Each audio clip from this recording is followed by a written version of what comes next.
wanting to host your own Scotch tasting, but not sure where to start? Well, tonight's your night.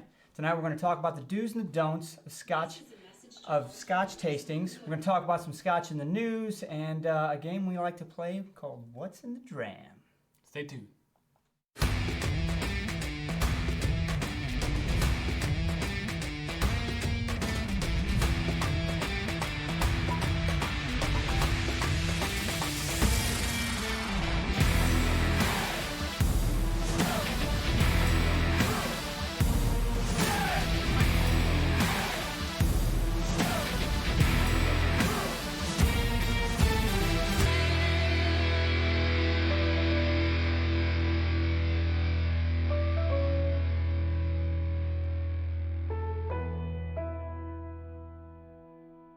What's going on, peeps? Happy Thursday. Happy Thursday. Cheers, my brother. Cheers. We're Scotch 2 dummies tonight. Or 4 dummies. 2 of us. 2 of us are here at least. It's good to see you. You notice a little bit of a change up. We've got a nice little system over here on Mark's right, little topics and some things we're going to do. So we're going to go through these tonight. We're going to talk about the illegal smooth. Illegal. And a few other things. So let's check in to see who is on. How about that? Let's start off there, yeah, because while we were getting set up, we saw in the chat there's a few that were interesting. Bob H. first, really? What? He's too busy getting first, so he couldn't come to the pre-show. That's what it was. That's what He's it was. too busy doing bacon. So we'll exempt you from the pre-show, Bob. Good to see you, brother. Carlos R. Tom R. Saw him at the pre-show. Joseph C. Hello. Scotch down under. Good day, mate. Good to see you, sir. It's good to see you. So Michael Stickle. Oh, yeah. Good morning from Azerbaijan. Cheers. Azerbaijan. Where in the world? No idea. What kind of Scotch whiskey do you have to drink there? I want to know what you're drinking. I know it's morning, but hey, it's afternoon somewhere, so you can have a glass with us. Hey, Wheelhouse Whiskey. We saw him over the pre-show. Trooper Henry. Good evening. What's going on down the bayou? Justin where's he at? He was supposed to be in the pre-show. Either. Man, Come everybody on, was busy man. tonight. Stuff for Work is on. Work. Yeah, and we've got Steve A, of course, moderating. Scotch 2 Dummies, you got it. It is. Mark JG, good to see you, sir. Who else we got going on? Bobby J, Alejandro, we saw him in the pre-show as well. And Malt Minion. Matthew Parks, I can't see the S.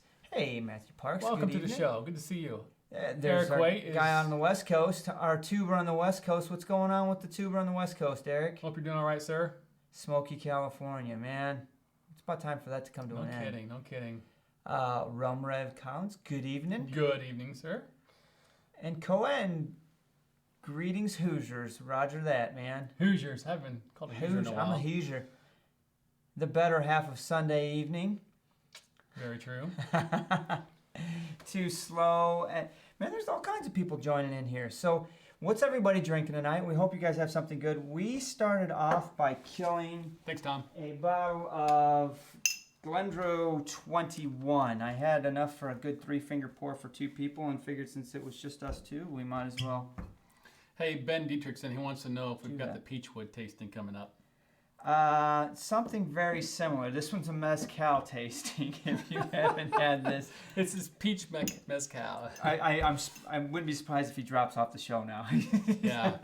Yeah, Vaz, only 2 of us tonight. The other 2 guys, one's out of town and one is overworked, cannot make it. So it's just the 2 of us tonight. Hope you can bear with us. But we've got some good stuff to talk about. I think we'll make it. I think we'll be fine. We got some good Scotch, of course. We do have good, and good company. There's a ton of great good people company. on. Hey, before we get off of Ben on topic, I want to say congrats again, Ben. It was an awesome little, was that a Facebook story, I think, that you shared today?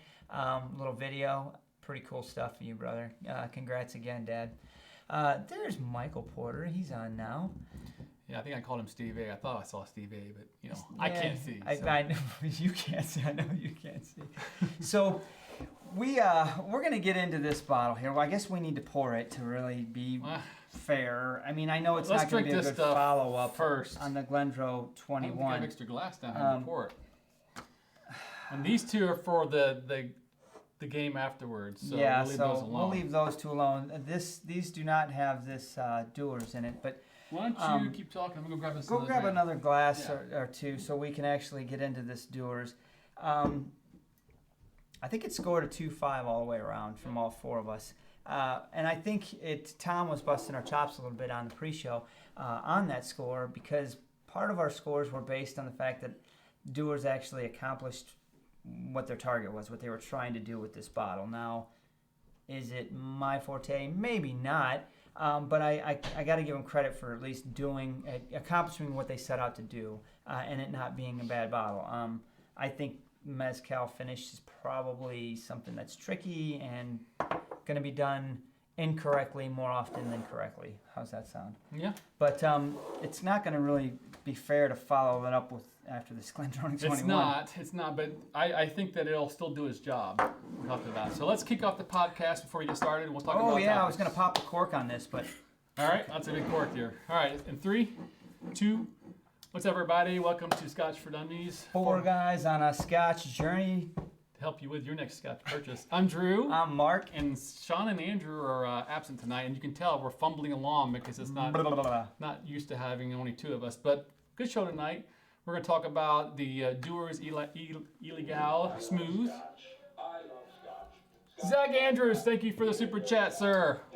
He interrupted our intro to the podcast, Zach, but thank you. Thank you very much. That. We're going to talk about how to set up a Scotch tasting or a tasting event. We're going to talk about some Scotch in the news, and we're going to play a little game called What's in the Dram? Dun dun dun. Dun dunk. What's in the Dram? So yeah, we got some fun. Thank you, Zach, for the super chat, by the way.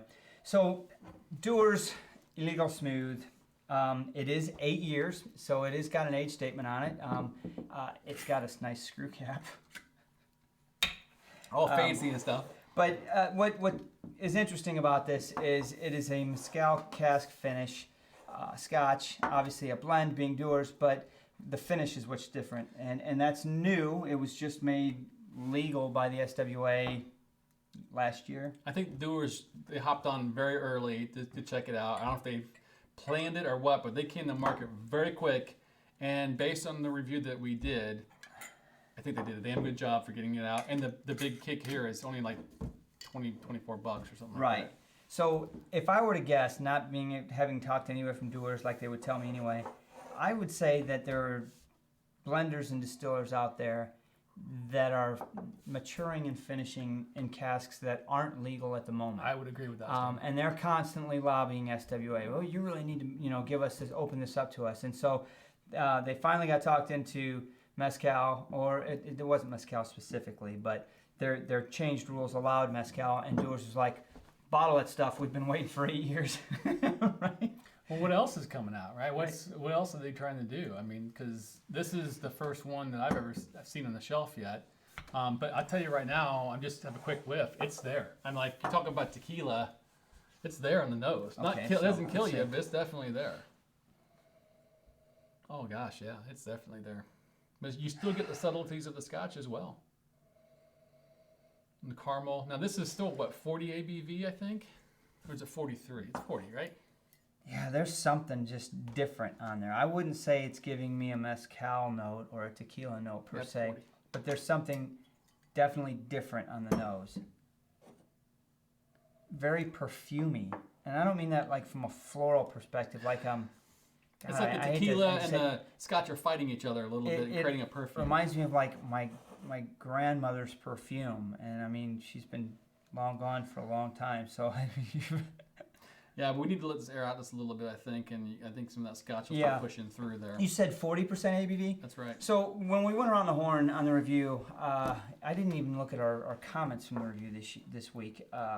We did talk a little bit with some of the guys in the pre-show about it, and it did score a 2.5 all the way around.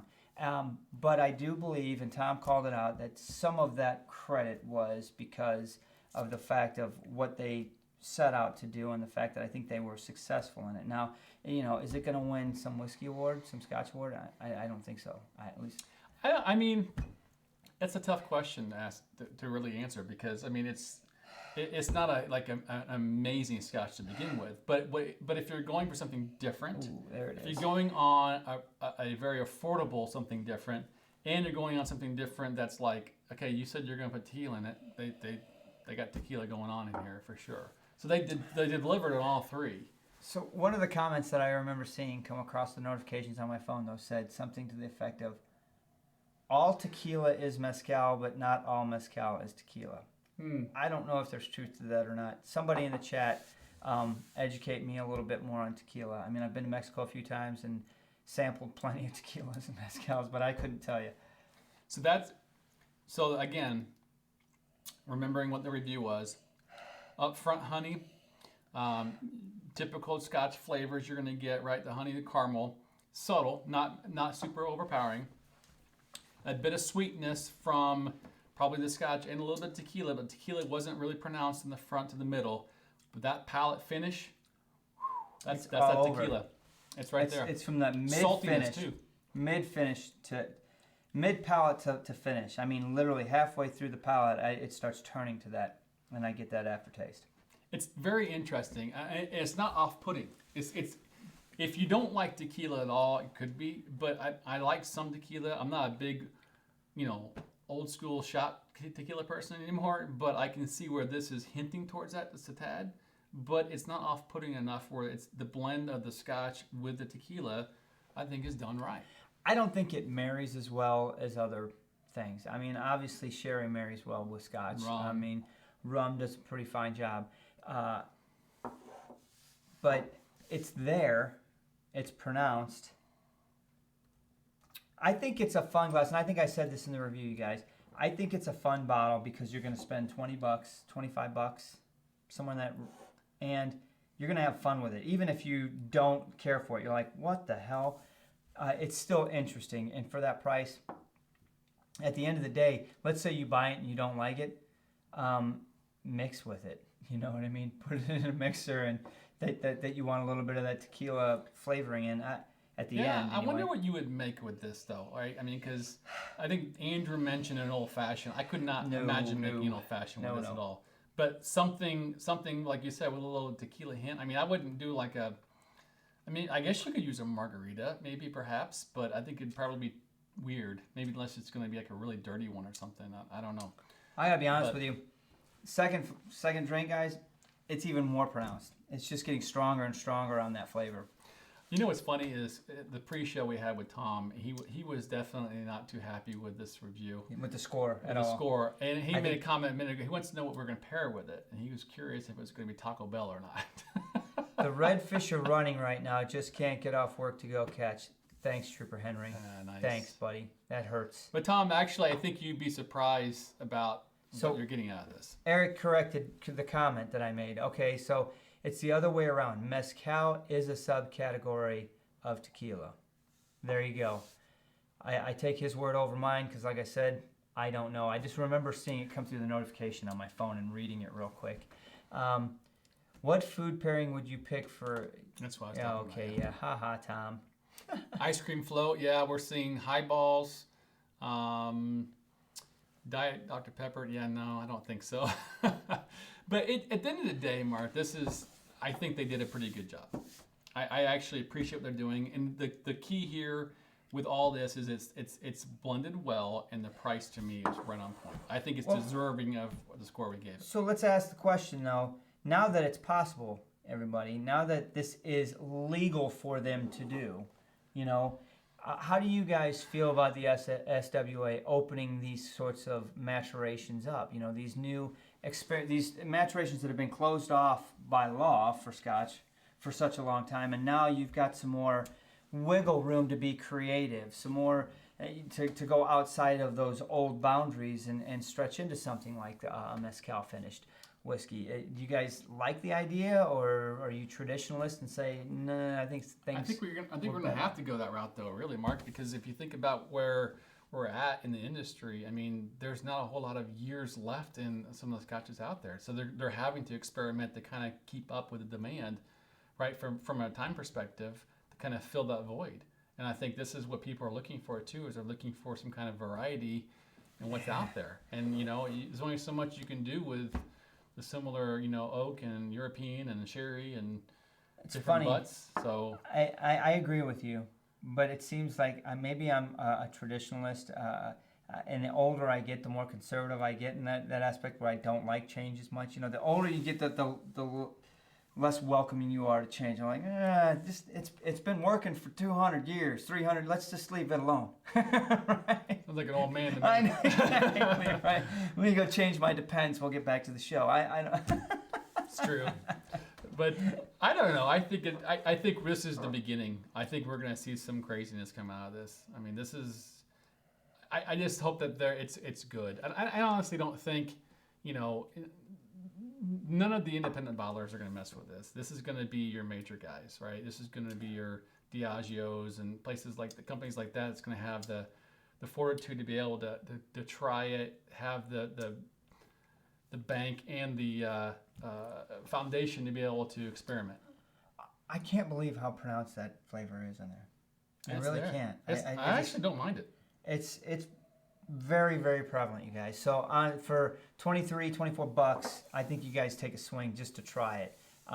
Take it to one of your next gatherings where a bunch of guys and gals are showing up with whiskey, and bring a bottle. And if you get heckled, say, hey man, it was worth trying. Or somebody might always, man, that shit was pretty good. You never know. For that price, I don't think you're going to miss out on anything. So we're going to take it ESPN style here, and you're going to take it down to the next. You put a timer on that? Did you start the clap? Oh, I did. Yeah, that's where I'm going. So. You know what I'm talking about? That ESPN show where they got round the clock or whatever it's called. You know what I mean? You got 30 seconds to talk about each topic. So Dewar's Illegal Smooth. It was a 2.5, guys. I would love to hear more comments from all of you that have tried it. If you haven't tried it, you can knock it. You're not going to waste your money. I mean, I think it's something that I think it's worth the money that you're paying for it. You may not go to it every once in a while, but it's kind of a cool drink to show and say, hey, have you ever had it mezcal finished before? I'd be willing to say, hey, let's do a drawing for a sample, but guys, it's $23. It's going to cost us just as much to pour you a 2-ounce sample and send it via owl. That's true. That's just true. Go buy it. But there you have it. So 2.5 from the dummies. I think we've spoken enough about it. I think it's a decent bottle, but it's what it is. So next topic. So this is something. So wait. Bobby J said he picked up a bottle in August and went through it quick. So there you go. That speaks. So you finished it and you went through it really quickly. So that to me, that's a good positive indicator. Exactly. So what was the next thing we were going to talk about? We're going to talk about a Scotch tasting. How to set up a Scotch tasting. All right. So. And you actually, I called you this morning. We were talking, and you thought about this as a good topic. Why? Because we're kind of in the midst of doing this right now. So about 3 weeks ago, I had a Masonic brother call me up and said, hey, how would you feel about putting on a Scotch tasting for one of our festive boards after one of our meetings? And I said, wow, I'd love to do it. I think it'd be really great. So we usually have anywhere from 20 to 60 brothers show up at a restaurant after a meeting, and we get all dressed up in tuxes and we go have a really good meal, and usually we have an education section. Well, COVID's going on, and there hasn't been as many guys coming out, and they couldn't fly out our guest speaker from another state, so they wanted me to fill in, and I was like, I'm all about it. Let's do it. And then I hung up and I was like, shit. All right, what are we going to do, right? How do I pull this off? So I want to start by dividing the viewers into categories here, you guys. Some of you that are watching, that are right now in the chat, are very experienced whiskey drinkers. You've probably been to several tastings and events. You maybe have hosted several tastings and events. There's a good portion of you in here that have probably never been to an event or a tasting and wouldn't know where to start. So the goal here is to educate those people, but also to get educated from the others. So, it's a conversation here. I want to hear from, some of your experiences, what worked well, what didn't work so well. And I'll tell you where what our pros and cons, our do's and don'ts are, I should say.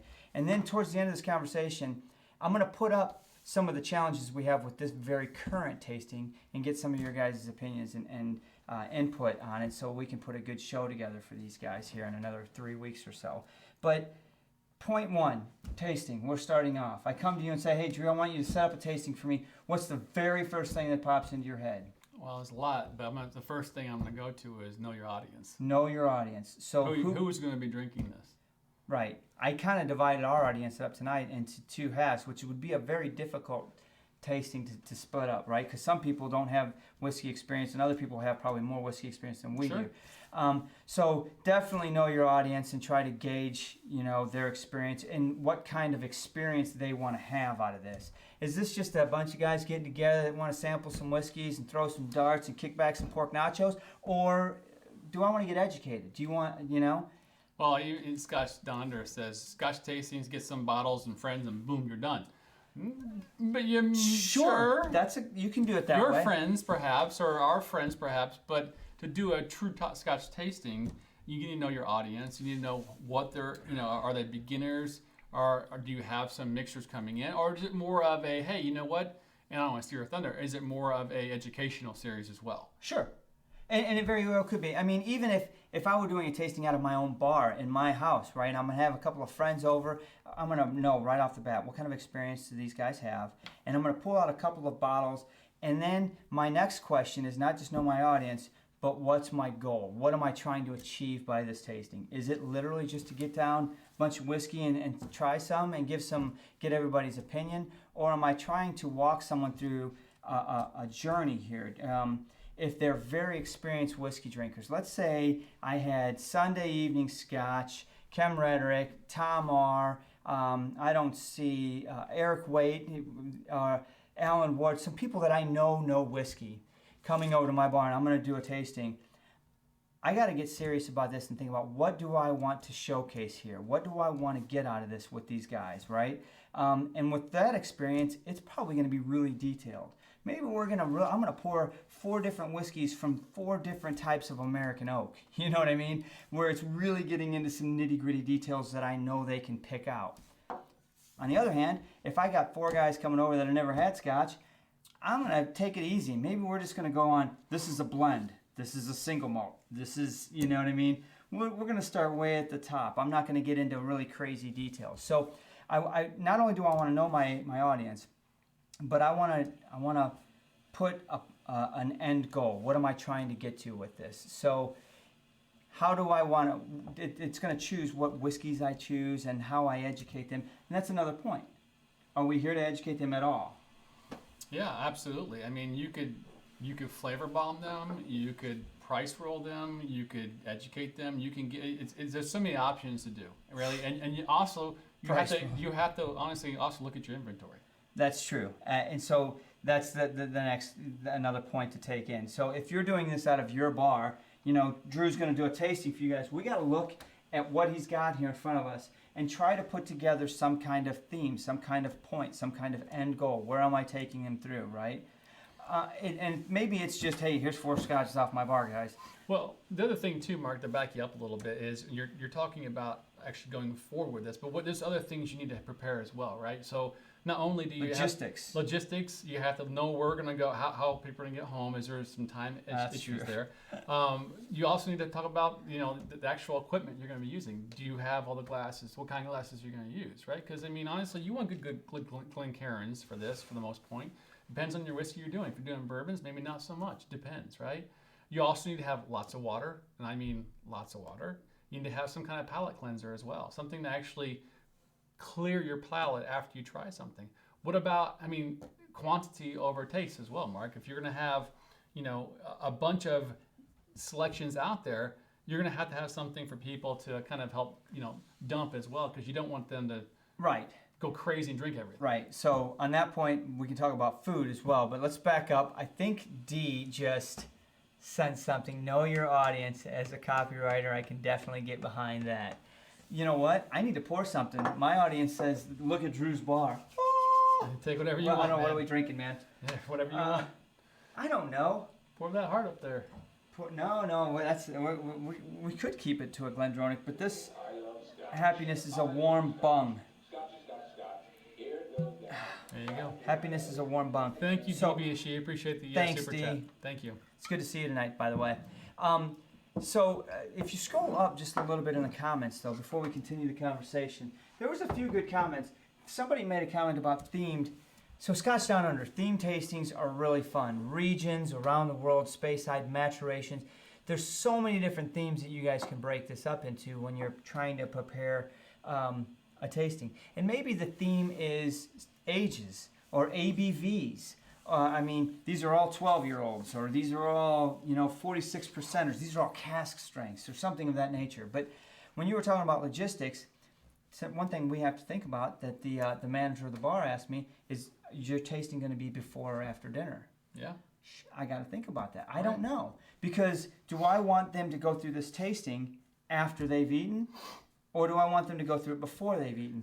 Part of me says more I'm leaning before for a few reasons. Their palate's going to be fresh, and they're going to have a chance to eat something and have some time before I have to get these guys home. I agree. And I drive think home. the way to go about that for the most sense, if you're going to have a tasting and dinner at the same time, I would totally agree with doing it before dinner, because of the simple fact that, I know it's good, the simple fact that you don't want to have their palates, because when you eat something, it can definitely change how Sure. you smell and taste things. And the fact that after they eat something, to your point, after they've had a few glasses, you want them to have a nice open palate and smell, etc., and not to consume too much, but then afterwards, put something in their belly. Exactly. So hang on a second. Michael Porter just said, oh, Jesus, it is 68.5. I didn't realize that before I poured it. Yes, I do have the day off, by the way. Tomorrow, because he said 68.5%. Yeah, I know. He's paying attention. He is paying attention. But that's a whole nother thing that you guys can do. You want to do a tasting? Maybe it's a pairing. We've done that before with Scotch for Dummies. When Sean was at another restaurant and we had access to a really nice menu and a facility, we actually did Scotch tastings that were paired with the food specifically. The chefs chose the menu based on the scotches and it was really neat. That was actually the Highland Park one we did. And we had, I think James was there, and we had Tom was there, and it was unbelievable. And that's a different experience, right. I think. And so maybe that's another thing too, Mark, is there's two different ways to taste whiskeys. Is, when you're tasting it by themselves and they're on display, I think that you're going to get more depth, and you're going to get more character at what you're smelling and getting into. And you can talk more about all the other things that make up the Scotch, right? The maturation, the history behind it, and you can talk about even the price if you want to. But when you start pairing this with food, you can still have some of those conversations, but it will ultimately change your palate and how you're tasting this. Sure. And you get a nice steak with a Highland Park smokiness. It's the same thing with fine wine and steak, or etc. So it's the same concept. That's another level of experience on pulling the event off. But that goes back to my original point: is what's the experience I'm trying to provide to this group, right? If it's just 4 or 5 guys coming over to my house, it's a little bit more relaxed, and But this is something where I'm going to have 20 to 40 people show up. We're going to have a very fine dinner. Several of them will probably be in tuxedos, so it's an event. They're excited about this. They've come out for an evening, and so I want to put it together in a way that I can walk them through a journey and get them to a point at the end and showcase. There's a point to this. So it's not just sit down and try 4 whiskeys. I've got to have not just an agenda, but a whole point to what I'm trying to prove to them. Absolutely. Or show them. I think that's the key, no matter how you set up even if you're starting from scratch, like you said, you're at home and you got a couple buds you want to bring over and try it, or you're doing a formal tasting. I think it's important, regardless of how you do it. Step number 1, know your audience, right? It fits in everything. Right. And then I think 2, is a journey. How are you going to, because, like you said earlier with like Eric and Tom, you're going to take them still on a journey, but maybe more in depth. A much more detailed journey, because they're going to get it. Whereas if you're bringing some more novice, etc., but you want to take them on more of a historical journey, or maybe even a regional journey, or an island journey, etc. An eye-opening journey. They've never had Scotch. Something, right? Maybe even to the point where it's a blind bourbon tasting, etc., into Scotch that you never know it's a Scotch, etc. So you can play around with it. There's tons of options. So know your audience, know the number of your audience, know what kind of glasses you're going to need, have water at hand, have some kind of cleansers between each one, whether it's actually dinner, crackers, something like that. When you're throwing a Scotch whiskey tasting or any kind of whiskey tasting, I think it's important to really think about things that you're not going to think about, right? You're not going to pour some glasses out there and pour some bottles into it and here we go, let's taste these. I mean, you can, but you're not going to get as much out of it because it's not just about getting together and drinking. It's about appreciating what you're drinking and trying to help people get what you're trying to show them out of that glass. Really, I mean, let's be honest with you. If they're a bunch of novice people that don't know anything about whiskey, they might take a sip and be like, I don't even want to drink it. Yep. You got to back them off of that. So there's tons of that. Now, you talked about glasses. Hey, if you guys are doing something at your house and you got 4 or 5, maybe you have 10 people coming over and you're like, I don't want to take them through a couple. You don't have that many glasses. So then just make sure you provide enough water to rinse and dry it some out. paper towel stuff to rinse out your glasses and give people an opportunity to clear that. But in this experience that we're putting together right now, I've had to accept that there's going to be some of the guys in the audience at the dinner that aren't whiskey drinkers or aren't drinkers at all. They're not. They came for the festive board part of it. They came to have a social event with their fraternal brothers, to have a good dinner, to get a night out away from all this COVID and Corona stuff. And they don't drink alcohol. I got to educate them, make this fun for them as well. So what am I going to do? I'm going to provide them. We're going to provide them. I don't know, a PowerPoint, an educational, what Scotch whiskey is, what makes it Scotch. We'll talk about some regions, talk about caskings and maturations and finishes and some of the laws, what, to be legal and called Scotch. Give them something that's fun and makes it worth their time and interest to hold their attention while we're waiting dinner to be served, right? Mm-hmm. So my goal in doing this was to put that together. And then after I've given that piece of information, I want to walk them through this tasting and kind of highlight some of the history that we talked about so I can tie the two together. This is a good example of so you're going to walk us through an example of how to do it, and we're going to use some of the... So the other problem too is, I guess, is we talked about inventory, right? So right. When you're doing a tasting at home or a friend's house, you can get away with bottles and bringing stuff over. But in certain situations like certain states, restaurants or states, etc., you can't bring a bottle in. Right. You have to deal with what they have. Right. So here we are. We've got a great location, a great bar. We've got a private room in this. It's a really nice restaurant bar in Indianapolis. I was put in contact with the manager, and I was like, great. I sent her an email. She sent me an email back. Hey, let me know what you're thinking. And I put together my tasting in my head and what I wanted to do. And I was like, okay, so I'm going to educate these guys for 10 to 15 minutes on Scotch. We're going to talk about what Scotch is, what makes it Scotch, what makes it different from other whiskeys. We're going to talk about regions and finishes and maturations, and we're going to go through that a little bit, the difference between single malts and blends and stuff like that. And then once we get through with this, was that Glenallachie? Mm-hmm. Man, look at the color in that. I know. Anyway, once I get through with that, then I'm going to do this tasting. But I want my tasting to be built on what I just talked about. So I gave them 4 scotches. I picked Chivas Regal 12 because that's a blend. I wanted to showcase a blend, but I didn't want it to be smoky or peaty in any way. And to be quite honest with you, Chivas Regal 12 is very widely accepted around the world. It's a very approachable blend. It's really good. It has an age statement, and it's actually reasonably priced. And then I chose Ardbeg 10 because I wanted to show them an Isla. I wanted to show them a region, a unique region. This is what Isla's about, right? Also very readily available. And affordable. Mm-hmm. I don't even remember what the other two that I actually chose. Old Pulteney 12, because I wanted to show them a Highland malt. I wanted to give them a malted Scotch whiskey. This is a single malt. Doesn't have some crazy maturation, some crazy finish. You're just going to get good old-fashioned, this is Scotch, right? Makes you want to put a kilt on and storm through the yard. That's what it's about. So, and you had 12, Tamdu 12. And then the Tamdu 12, because I wanted to give them a good sherry finished. This is what sherry finished Scotch is like, right? Tamdu, that's all they do, sherry maturations, not finished maturations. So I sent this email off to the manager, and I was excited. These are 4 bottles. They shouldn't cost that much. We're not going to kill 4 bottles, so if you get 1 of each, it should be enough to get through this tasting. It should be good. And she was excited about it. Emailed me back and said, yeah, here's the problem, Mark. We can't just order the bottles that you put because it's not in our current inventory. And for us to get one bottle of each of those, we'd have to order a case. COVID's going on. Sales have been down. Can you go from our current inventory? And she gave me the list of her scotches. And now, put the handcuffs on me, right? What am I going to do?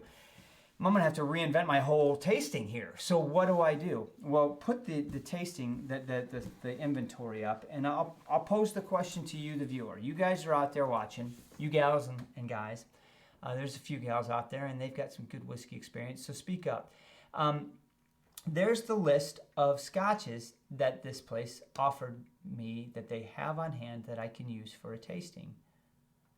So, and Richie Z, it's good to see you. I saw you say hey earlier, hey, and yes, we'd love for you to come to a Scotch for Dummies tasting too. Look, it's Rob in the house too. Oh, there he is. Dang, man, I ain't seen that guy in a it's been minute. We need to have him on the show. I miss that guy. We need to fly his butt down here, man. We need to get him down here, dude. Go subscribe to his channel. Canada won't let us in the country right now. Cheers, Rob. Thanks for that, Good buddy. to see you, brother.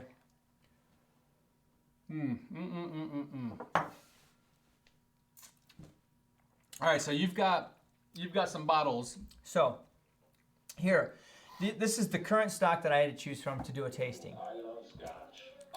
Thank you, Rob. Nice whiskey in the six. And I still wanted to keep the same theme. I still want to keep the same goal about walking this group of guys who I have no idea what their Scotch or whiskey experience is. And this is what I get to choose from. So I want to know, you guys look at this short list, pick 4 whiskeys out of this store. Pick 4 out of this. To do a tasting. We have, so this is the email you got. You have not replied back, have you? Oh, yes, you did. I did. I picked 4 as well. I think I picked the same 4 you They were did. damn close. Maybe you were picking one and I said this and you're like, oh yeah, that works Yeah, good. I think I switched at the last second. So I picked this almost the same 4. I'm curious to see what you guys, audience here. So let's talk to the podcast. So Yeah. podcast, we've got a list of about, 12 scotches. We have the Chivas Regal 12, Akatoshan, we have a Glenfiddich 12, a Glenlivet 18, a Glenmorangie 10, a Johnny Walker Green, Interesting. yeah, a Lagavulin 16, Lafroig 10, Lafroig Select, and a Macallan 12, of course. So out of all of those bottles, we need to pick 4 for this tasting. To do a tasting. So based on what we've talked about so far, knowing your audience, so tell us about your audience real quick. So I know that some of them actually have some Scotch experience. So basically what this is this is a particular Masonic lodge that I frequent, that I'm a brother of. They're unique in the fact that after their stated meeting, they all gather at a really nice restaurant that they choose, and they only meet once a quarter, and they have what's called a festive board. Well, this festive board is going to be part of having a really good quality meal. It's usually a fairly pricey meal, but we have an educational portion while the meal is being served. And we'll fly in a guest speaker from anywhere from Seattle to Washington, D.C., and they will have a very specific topic. And there's been some really cool topics, like, one topic I remember seeing, they talked about, so we always hear about great Masonic presidents. Let's talk about some of the not so great Masonic presidents, right? And I was like, well, this will be interesting. I mean, this is great. So anyway, you really get a good time, and there's a good educational piece. It's a good fellowship. We have a good meal. It's an opportunity for, well, that couldn't happen, so they wanted me to do this tasting, and I'm thinking, wow, man, the dress for the evening is tuxedo. So I know these guys are all going to be decked out. We'll go to a meeting. We'll have a great time there. Then we're going to come and have a really good dinner. I've got to put something quality. I want to put something that feels fancy too. Right. It's fancy, and it's a quality. It's not just some guy standing up there saying, "Hey man, I poured 4 scotches there for you guys. Try them out." So you want to put some time and energy into this, into the approach, the appearance, the whole facade of it. Right, but I also know that there will be brothers in this group of men that are not drinkers, not just not whiskey drinkers, but So you don't want to kill drink them at all. with massive So no, they ABV. might not want any of the whiskey. So we didn't talk about ABV. ABV could be a big factor in Sure. tasting, especially in your Absolutely. situation. If you've got some people that aren't used to drinking whiskey at all, I mean that's the hardest thing about whiskey in general. Right. Is it's hot than most people. Exactly. So I've already worked it out with the bar manager. She's going to have 4 glasses per gentleman, our guest. I love Scotch. Nick, son of a gun. Cheers, Thanks, my brother. Nick. We'll see you soon. Thanks, Nick. Anyway, 4 glasses. 4 glasses. She's going to have water goblets to pour water into each glass. She's going to have small disposable cups if they don't want to consume the whiskey but taste the whiskey. Good. She's laying everything out. She's going to have some cracker, So you have all the things we talked about so all far. of those things that you've already logistic-wise are going to be present. She's got it all covered. I just had to pick these 4 scotches from the list that she gave me. So let's take a time out real quick and let's see what some people have been saying so far. Well, we got a lot of people. Let me scroll up for a second. No, let's guys. remember we got a podcast going, so let's read some of this stuff out. Look at there's PGWC Vomit. And Valvini Doublewood 12, brother. heck yeah. So Mark JG says, we'll just go through them. So Chivas, Akatosh, Mac, and Lagavulin 16. Ooh. We've got Chivas, Mac 12, Glenlivet 18, and Lagavulin 16. Okay. So Chivas and Log and Mac so far. Glenlivet 18. We've got another Chivas, Glenfiddich, Mac, Lag. Glenmo 10, Glenlivet 18, and Mac and Lagavulin 16, says Justin. Zahn says Lafroig got to be one of them. Interesting. That's a good talking point in a second. Daniel Chivas. What? Daniel Cleric. I think hold your cards. We might have a bingo. I think we do. Anyone else close? So we'll save his for last because he was right. We won't even read it off because let's read some of these other ones. I'm not gonna say he's right. He guessed my 4. Yeah. So Chivas, Las Vegas, Chivas 12, Glenmo 10, Glenfiddich 12, Log 16. So some of you guys have some really interesting choices. I do see a very common theme, but I don't want to know just what the 4 you're picking, why you're picking those 4, what's your goal here, how are you going to get through this? Because let's go back up to Daniel. So real quick, Alan Ward says Mac 12, Lag 16, Chivas. And Though- Akatosh. And Ak. So very similar. I said almost the same. Right. You had the first 3. I did. You want to go up, you say? Yeah, so go to Daniel because he had the exact same. So this is what my 4 is that I replied back to the manager.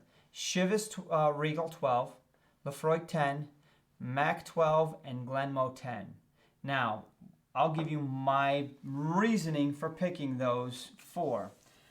The Chivas 12 Regal is a great blend. It's the only blend of them, and it's going to showcase the difference between a blended Scotch and a single malt, right? It's got a little bit of grain, or hell, I don't even know, does it? It's not a blended malt. I think it's just a blend.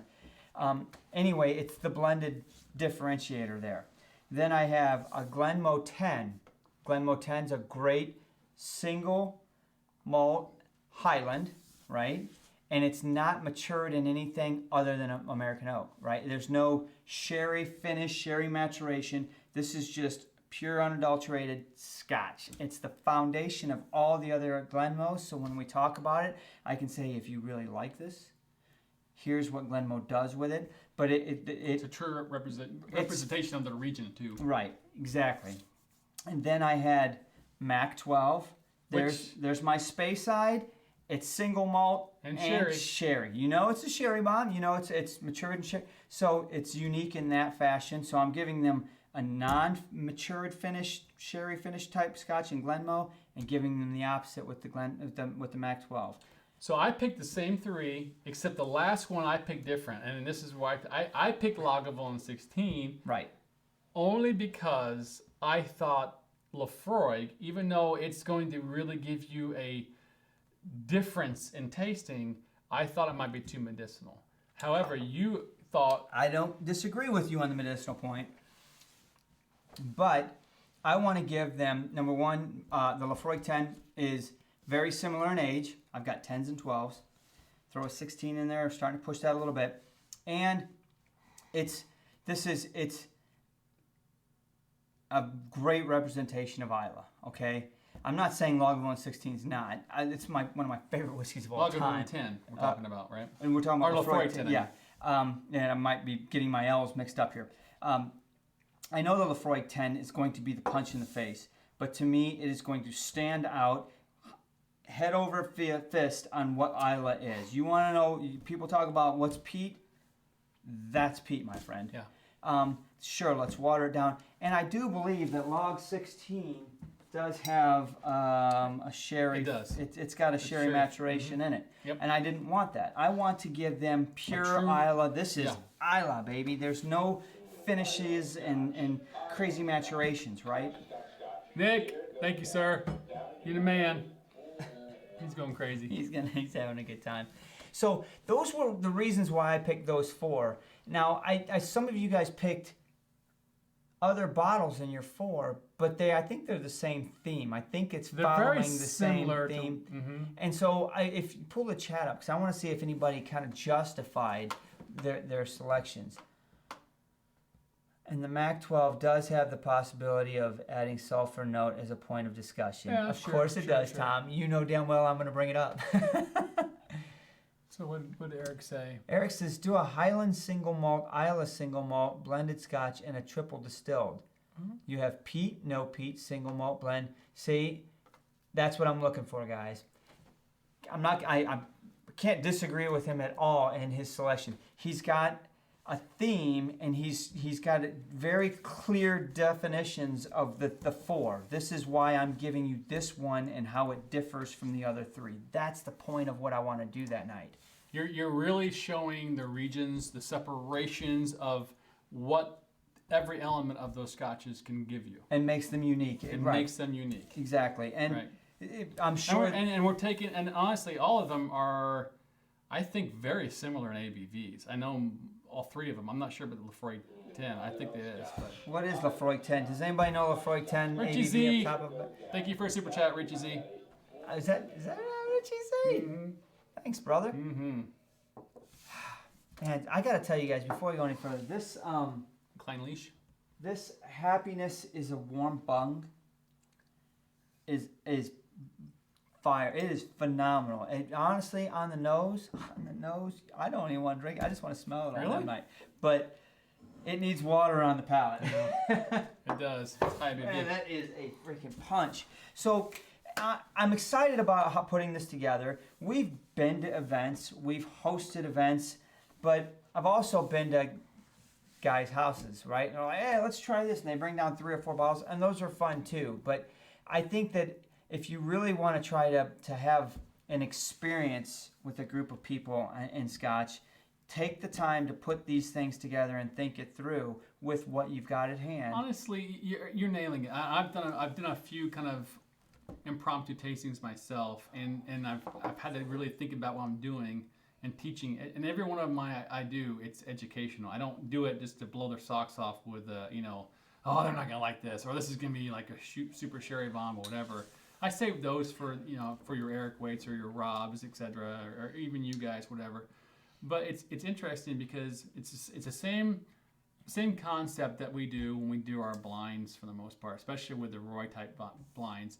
You really need to think about stuff to make sure that you're not just pouring something to pour it. You want to make sure that you're educating. I think it's so important to educate on all these things to really, because we're doing this because we love what we're drinking and we appreciate what the Scotch is. And I think that's what's showcasing here is that we're showing that there's this color, there's all kinds of taste and freshness and different things going on with each whiskey, and you can talk about them and open people's minds and eyes to different things. Well, that's one quick thing that I want to mention that we didn't talk about. If we're walking a bunch of people through this that don't have any experience with whiskey or very little, maybe we need to stop before we even take that first nose and talk to them about how to nose a whiskey. Talk to them about how to taste a whiskey. Yeah, I think that's something you should discuss before you start your tasting. I mean, because so many people that have never even put a whiskey into their lips are they don't even know how to do what they're doing. And so I think one of the best pieces of advice is that we picked up early on in our journey is, don't be afraid to say any descriptor. What do you smell? It doesn't have to be from this set list of what you're supposed to That's- smell when you Scotch. Yeah. I don't care what you smell. You smell dirty socks? Roger that, man. And that's what's fun. I mean, honestly, you reminded me of Ben when he did the SMWS tasting with the Scotch Test Dummies That's event. in Kansas City, Yeah, and he did the same thing. He talked about the nosing, etc. But what was fun about that is, and we should probably do it at your event, is discuss it. Right. What are you tasting? What you're smelling? Does anybody else get sulfur on a Mac 12 besides me? Oh, I do. Yeah, I get that too. Oh, I Exactly. get this over here. And it's cool because you can kind of, as a group, come together and discuss different nosings and tastings. And I think it makes it easier for people to speak freely Right. as the night goes on. Burnt They're like, bacon. right. I got burnt bacon too. right. I'm Oh. not so alone. I'm not such a stand. You Right. know, I'm not afraid to speak up anymore because I smell sulfur. Right, exactly. Who wants to say they smell sulfur? But So I anyway. think at the end of the day, I'm excited to try this. This is going to be a neat event. But It is I gonna be mean, fun. you can have. I mean, it's fun to do these tastings. I mean, you never know what you're going to get, but hopefully you've got some information out of this discussion tonight to help you if you're deciding to do a Chat up. tasting or whatnot, and go through some of the different variables that you need to have as far as anything from the glassware to the actual booze and what you're doing. So. I don't know stuff for work. That was the list, literally the way it was written to me from the sherry, from the bar manager. So I don't know what Ock it was. Just an Auchentoshan is all she put. So, I mean, I was disappointed because I couldn't get my original, but I understand it and I get it. Here in Indiana, I can't just carry 4 bottles in. I wish I could be like, I'm That just would going be to bring nice. my own, but that's okay. I get it. We're going to work with the requirements and the restrictions and the parameters, I should say, and we're gonna have a good time with it. But I always love showing up. Like we were talking earlier on the pre-show. Another fellow big whiskey drinker here in Indianapolis, about once a quarter, maybe once every 6 months, opens up his home and he invites, I don't know, anywhere from 15 to 20 of us. We show up and everybody brings a bottle or two to put on the table to sample, and he opens up tons of his bottles. He cooks food, and it's just this huge sharing event, right? But usually there's so much education going on about it because there's all these whiskey drinkers showing up out of it, and it's such a good time. But it's totally different than putting an event together where I'm trying to do Thanks, something. Zach. Appreciate it, buddy. Is that a Texas man? Mm-hmm. Here's some balconies. Love you, Zach. Oh man, that Glen Alky is a bomb. Mm. So it's time to move on. We're getting out of time here. Real quick, let's do a couple of Scotch in the newses. What's in the news with Scotch? What is in the news Well, with there's Scotch? there's a few things. Let's talk quickly about the Glencairn kind of came out this week with some colored glasses. Can they see this? I know they can't see it. We're just You- talking about it. Man, no, show them this. Oh, that's Come too much on, work, dude. man. You put the link in the chat. All right. Well, you can just go to whiskeyintelligence.com and you see it. But basically, explosion of color of the new Glencairn glass range to celebrate the 20th anniversary of these Glencairns. It's pretty cool. It's got a red, a green, a blue, a black, and a gold. I know Bob bought a set, I think, as well. I bought 2, and I'm gonna tell you guys, if you like doing blind challenges, you need to go out there and buy it. Now, there was a limit. They only had 350 sets on hand, but it did say it could be back ordered, so I think they're anticipating these to sell out. I'm not trying to sell them for them, but I'll tell you what, if you guys ever do blind tastings, so much easier not to know anything that's in there and see it. the because biggest challenge is trying to make it so they can't see the whiskey. I mean, we've So hard. painted glasses, we've put... tape and I mean, I've even come up with some kind of like koozie for it. Yeah, we had an idea for a koozie for one for a long time. Look, buy this set. It's like $50. That's 50 pounds. Yeah. I bought 2. I bought one for Scotch for Dummies and one for myself at home just because I know we will use them. Yeah. We will use them. For sure. So, cool thing to mention on Scotch in the News. I got that from the Glendronach Appreciation Society group on Facebook. So, It's a shout out great to group. Oh my shout gosh. out to Sean Russell for Spending money throwing on that that out. group. Yeah. Okay, yeah, that group cost me. Yeah, it does. So next up, what do you got? Jim Murray. Jim, I think this one's a little older. We want to talk about it last week, but just to kind of hit some buttons, guys. I mean, the man himself, the top whiskey critic, faces accusations of sexism in his book, right? The Whiskey Bible? I think that's what he calls it. Yeah, the Whiskey Bible. This guy's been around for like decades and Older than is the Scotch. guy when it comes to talking whiskey, right? And I mean, I don't want to beat a dead horse here, but I mean, What a dumbass. Right. I mean, So- why would you talk about equating something to having sex with a female or in your book, etc.? And I mean, you're going to get heat from it. I mean, and I think this guy is, I'm not sure. I mean, I don't know what his credit is now, but I mean, this is something you have to be careful about in this day and age. You can't just throw those things around there, right? I mean, if you think about it, from time immemorial, people have made reference to beautiful things and sexy things and given them feminine. You know, I've great looking. Oh, look at how sexy that car is, I'm gonna refer to it as a her or something. We get that. I think he took it way. You know, he didn't. That's true. Hell, we even talk about it in the corporate world about being sexy. It's okay, but you don't equate it to actually having sex with somebody, or age group. So I mean, Right. it's just silly. So Is this the same guy that throws whiskey out over his No, shoulder? no, That's that's a different guy. That's a Okay. different guy. But anyway, so just if you haven't read about it, I'm sure you have. It's all over the news. It's kind of hitting big. So, and then the last thing, real quickly, guys, and we're going to do our game in a second. You and I hopefully had this coming, but the Macallan 6 got released over in Europe right now. Isn't it? Macallan edition numero 6. So what's the deal with the 6, right? So it's actually out over there. You can order overseas if you're lucky. It's not here yet in the States, but the Macallan 6, I think they said basically it's the last one in the edition series. Edition series is now over. This is over, but this one's talking about the influence of the surrounding estate in the Spey. Is that right? The River Spey? Sure. The salmon fishing or whatever. But at the end of the day, I'm like, what does that mean? He did have a hard time with I this don't ring. understand He what was that not means. happy with Oh, I want a Scotch that's going to remind me of the estate and the Macallan, how it looks, and one of the employees Spey, out the there pissing salmon. on a tree. And you're Right, like, right. Oh, it tastes just like that. I mean, come on. What are you trying to get? So I don't know why this influenced them, but that's all we're going to get. That's the basics. Well, but we know it's American and European oak. it's both of those. We don't know what's finished in or anything, but it's going to be 48.6, which is what Obviously. they're doing, the .6, .5, .4. You know, from what they're saying in aroma, rich finish fruits, ginger, chocolate, toffee. Palate's going to be a plum with cinnamon and nutmeg and balanced oak, etc. I mean, really kind of a soft, subtle Macallan. Yeah, it looks like it's going to be So, par, middle of the road for me. I'm interested in it. I'm excited about it. Got a bottle coming. Ordered one from overseas. But I made a comment to Drew earlier when we were looking at it, reading the article. I said, I got to be honest, I'm kind of glad that the edition series is coming to an end. I'm still sorely disappointed that I never got a chance to try one. I really thoroughly enjoyed the number 2. if anyone has a 1 and they ever open it, I'd love to get a sample from you. Just to taste it and see what we missed, because I think from everybody that I know that had a bottle, even Whiskey in the 6, I think that was his love.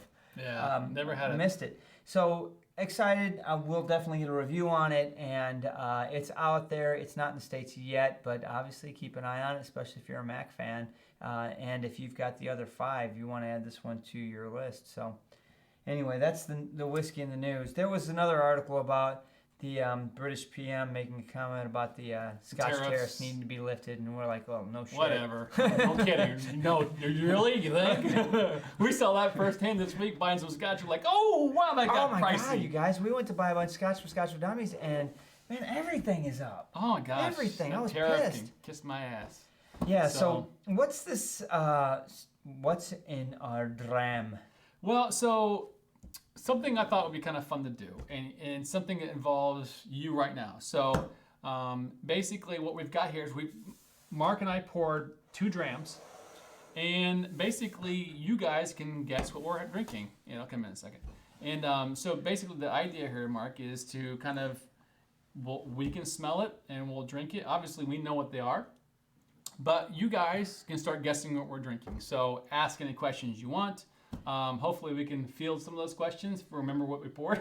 Dun dun dun! I'm like, I gotta get the box. I don't even know what I poured. I know. So, but basically, guess the dram is, what are we drinking? What's Mark and I drinking right now? So, I poured this one about an hour and a half ago, and you poured it as well. So this is the easier, lighter version. Oh, we got a super trap. Daniel, for getting it right, he said, because he won. He wanted to do a $5 super chat, but YouTube took a penny. There you go. I'm out. I guess I got to take a sip of this guy right here. Mm-hmm. That's fine. Thanks, Daniel. And good guess, by the way. You're very intelligent. You were right on. All right, so we've already got some questions come in. So is it a Speyside? Mine is not. Mine is not. Oh, it smells good. Mine, oh my gosh. I haven't had this. I haven't had this in a long time. long. And it's good. It's good. 'Tis good. So let's talk through it. Let's give him something here. You go first. What do you got going on? Don't give him too much. Light, bright. Maybe very light caramel or toffee on the very top. This is natural color, you guys. I need to look up the ABV. Let me give you a little bit of palate. I think it's 43.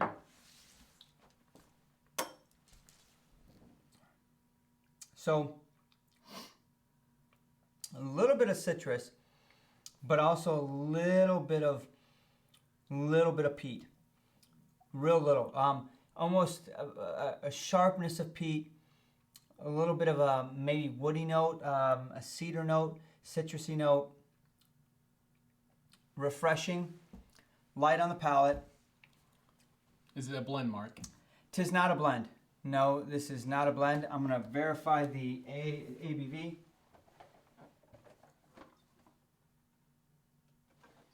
43. Oh, they're like, you didn't look on the shelf. That's a good one. That would be because I know they're too easy. I spy my bar. That'd be too easy for you. No, so mine is a single. Yours is a single. Okay. What do you got on the nose and the palate? I've got rich toffee, caramel, sugar, a hint of sherry, no peat. Scotch Down Under is guessing mine to be a log 16. Not that peaty, my friend. Not that peaty at all. Stuff for Nowhere Work near wants that. to know, is it an island? Stuff for Work asks for, is it an island? It is. I have to be honest. He asked the question. I'll answer. 'Tis an island. But there's a lot of islands in Scotland, laddie. Quite a few. Everyone, he is self-published, but okay, so I'm reading other different comments. What did Brianna say? I'm trying to catch up with everybody. Maybe I should put my glasses on to read that screen. You guys, it's funny how big the screen is and we still can't read it. I just don't like the glare on my glasses. Alejandro is zeroing in. Come on, man. Is it a Northern Highland? So remember, you're 30 seconds behind these guys. So we got Aran 10, HP 12. Oh, Percolati Laddie. That's a good guess. Wait, hang on. Alejandro, is it a Northern Highland? Yes. Is there any funk in it? It's No. already been nailed. Has it? Oh, yeah. Yeah. Do we have a winner? We have a winner. Oh, That right. didn't last long. It didn't. Yeah, it didn't. Shit, Nick. Nick Keene. Dun, dun, dun. Grab that guy, make him a winner. I can't make him a winner, but he is. So why don't you finish off and declare him the winner? Nick Keene. I forgot what you poured. This is a Highland Park 12. Just opened it and poured it. I haven't had a glass of this in, I honestly gotta say, over 2 years. And I'm really pleasantly surprised. I'm thoroughly enjoying the glass. I gotta be honest, I fell in love with Highland Park, and then Highland Park kind of got spun off the wheels and just started doing all kinds of crazy shit, and they changed their naming convention, and you know, they just lost me in the sauce, and I got dissuaded, and disappointed and said, you know what, I'm not going to buy any more Highland Parks. I'm just going to hold on to the Highland Park 18 and the Highland Park 15 and the Highland Park 12 that I have, and I'm done with them. I picked up a couple SMWS Highland Parks, and they were damn good. But anyway, I came back to this, and we bought makes this. some good stuff. We bought this bottle for a very specific reason, and that's coming in future shows. But it was sitting there on the floor, and I'm like, you know what? I'm going to pour this for this, what's in my dram. And I'm damn glad I did. Very good. So grab that name. Grab that name. Grab Nick, that name. Right here? Nick Keen. Nick Keen. Email me at scotchfordummies@gmail.com and say, hey, Mark, I'm the guy that guessed your Highland Park what's in my dram. Just do it, and when you do, make sure you send me an address so the owl knows where to go. So my dram is different than his. So I don't. So in case you're thinking we're the same dram, we don't. So you still are up for my dram at this point. So I had a nice caramel vanilla. I say low ABV, but actually it's higher than I thought it was. I thought this was low. This is actually 46.3. Oh, is it? Yeah, decent ABV actually. Yes, Tom. And a hint of sherry, I'll give you that much. And I'll just kind of see what's going on here with some questions. So, Nick Keen, you are the winner of that one. Good job. Yes, Travis Faircloth, that bottle is open, and it's phenomenal. It's really good, Travis. What bottle are we talking about? That Hart Brothers Glendronach, he knows what bottle. Oh, yeah. What do you Yeah, think we may turned us on? finish that one up. Travis Faircloth. It is not a space side. Scotch down there is not a space side. Travis Faircloth is my spirit animal. Yeah, he's mine too. Like I always see links from him. I'm like, oh my gosh. No, mine is not an island whiskey. So, and it's not a Boona 12. Well, I mean, Scotland is an island. I mean, it's part of. I guess you could call it an island. And that's your thing. I like that people are going right in for stuff. Everyone's saying Balvenie Double Wood. Everyone going just bam. Everyone's saying Boona 12. Nope, it's not. So what's going on? Anyone else want to ask me some questions? I'm surprised no one has said Deanston 20 yet. It's not. Is it Deanston 20? It's not. Okay. But I'm surprised. It is a Highland. Scotch Standard. So, all right, guys, come on. We're gonna wrap this up for our after party here coming up for our people patrons. are waiting on the after By the way, party. if you're not a patron, it's only $5 a month, and you get to hang out with us before, after the shows. Other things come out. We got coins. We got all kinds of extra perks and whistles. So. Come be part of the crew. We got, you know what, something else we're going to do soon? Michael Hassler says a Costco blend. That's an awesome guess, man. I mean, that is not a bad guess. We've had some. But we do have a Scotch swap coming up that we're going to talk about for our We do. patrons. So if you're not a patron, you might want to get in soon because we're going to do some serious stuff. Yep. We've got Balvenie Caribbean Cask. Good guess. No, it's That's not. a good favorite of his. I like that a lot. Glendronach 12 is also a great guess. It's not a Glendronach 12. It's not Tomatin. Ask questions, guys. Quit guessing. You guys are just guessing stuff. Zero in on this shit. It's 46.3 ABV. Is it a Deanston? It is a Deanston. Got to answer yes on that. But you didn't. All right, we got a winner. We have a winner. Silver Lock Whiskey Club. Welcome to the show. Welcome to the show. Deanston 12 is exactly what I poured. Chicken dinner. Chicken dinner. He said winner, winner, chicken dinner. So, Silverlock Whiskey Club, email us your name and address at scotchfordummies@gmail.com and say, I guessed Drew's Deanston 12. And by the way, Nick and Silverlock, we're not sending you samples of Deanston and Highland Park 12. We'll figure something out. Yeah. The owl will make a delivery. Yeah, and it won't be these 12-year-olds, I promise. Mark, we missed the boys tonight, but it was a fun show. I'm actually really excited for your Scotch tasting. We're gonna have fun. We gotta get you dressed up, dude. I don't know about that. I mean, I got myself a tux for the event. I always have a tux, but I'll be the cook. No, you're gonna be looking slick. It's gonna be a fun time. So if you guys have any fun experiences with Scotch tastings, share them with us, man. Throw us out there. Share them with everybody else on Discord because honestly, the Discord channel is where it's happening, guys. If you're not on it, you're missing out on 90% of what Scotch for Dummies is really about. It's the community and it's the journey. So It's amazing. um, It's a living organism. it does keep growing, right? goes and goes. By the way, congratulations on 12,000. Yeah. We surpassed 12,000 subscribers. Took us 5 years to Last get week. there, but I'll be honest, 5 years ago I didn't think we would be here. So thank you to everybody that came on tonight and that have supported us and super chatted us and patronized us and just helped us get to where we are. We had a good time tonight and looking forward to talking to the patrons in the post show. Hey, Molly, take us out of here.